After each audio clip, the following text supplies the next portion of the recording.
Get away from him! I'm handling this.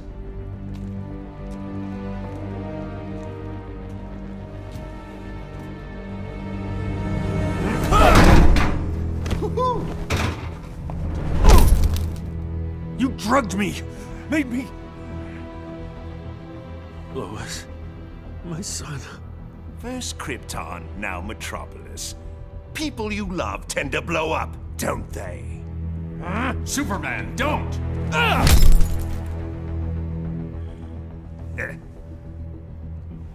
That's why I like you, Superman. You're much more gullible than...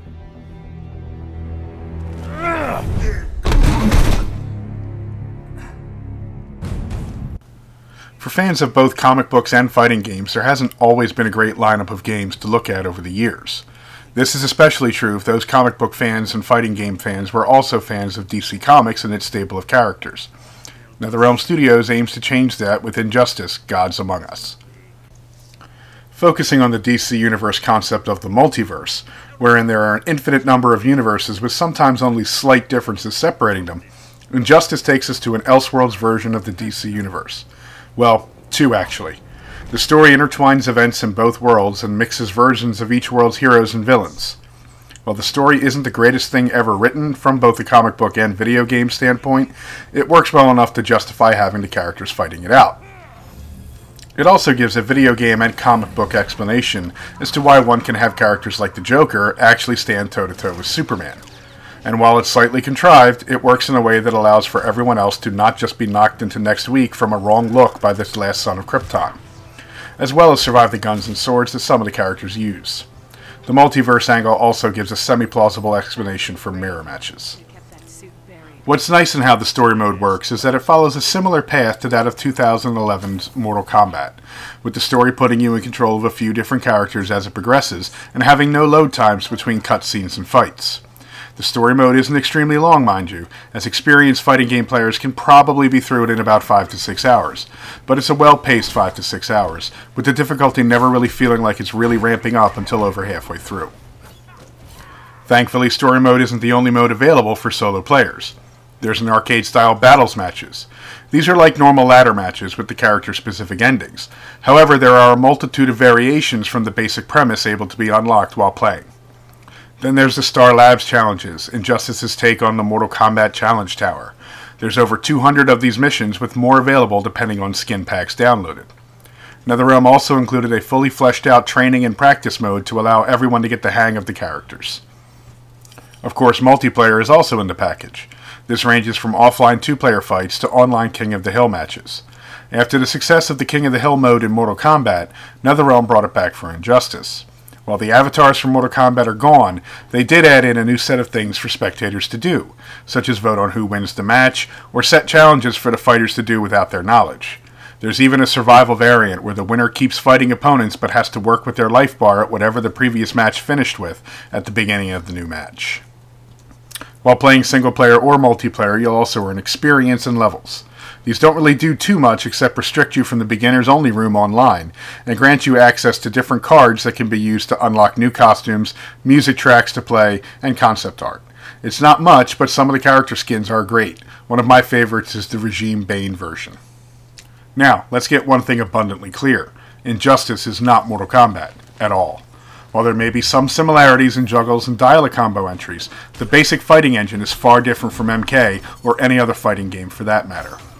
Injustice utilizes a simplified attack system of weak, medium, and strong attacks, but there's no differential between punches and kicks. This helps make Injustice accessible to newcomers. But the engine has some deep aspects to it, including going so far as to show frame data for professional fighting game players to analyze. This means that while Injustice can be easy to learn, it can be very hard to master. Blocking is also a more old-school hold-back method, instead of the block button found in Mortal Kombat. As someone who's played a lot of Mortal Kombat and still turns it on to this day to play, I can say this takes a little getting used to, especially if you haven't been playing games with this method. Street Fighter players, though, should adapt pretty quickly. Then there's the power button. This is the B or circle button depending on your console. This button offers up a character-specific ability. Batman calls in robotic bats, Wonder Woman and Nightwing change fighting stances, Lex Luthor and Doomsday gain temporary shields, Superman supercharges his attacks, etc. With the exception of stance changing and Green Arrow's bow shot, the abilities are on a cooldown timer. Proper use of the power button adds a whole new dynamic to the gameplay in Injustice. The super meter returns as well as enhanced versions of moves. The Mortal Kombat style super moves are back as well, but even more over the top than in Mortal Kombat, just not as gruesome. Each one is set to show off the powers and abilities of the DC heroes and villains. Like MK though, they're cool the first few times you see them, but they can get a bit repetitive after a while. Then there's the wager system, where players can wager part or all of their super meter. If the player who initiates it wins, he gains back some life. If the opposing player wins, then that amount of life that would have been gained back is instead inflicted as damage. It's an interesting way to not have the super meter be a decisive victory every single match. The visuals are, for the most part, great.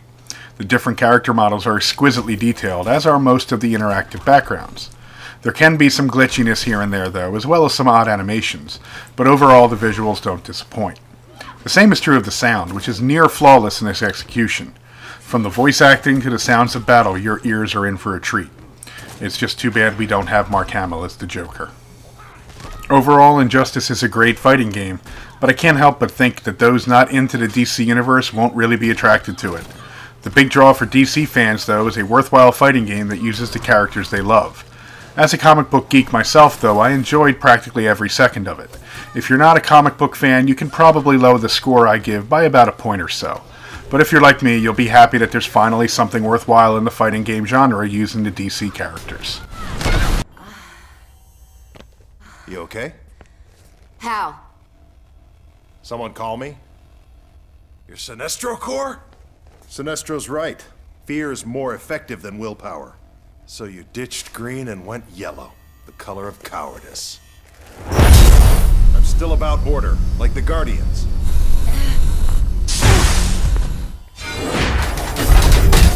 I'm sure they're very proud. Sanctimony's easy when you don't know. Save it. Time to kick my ass.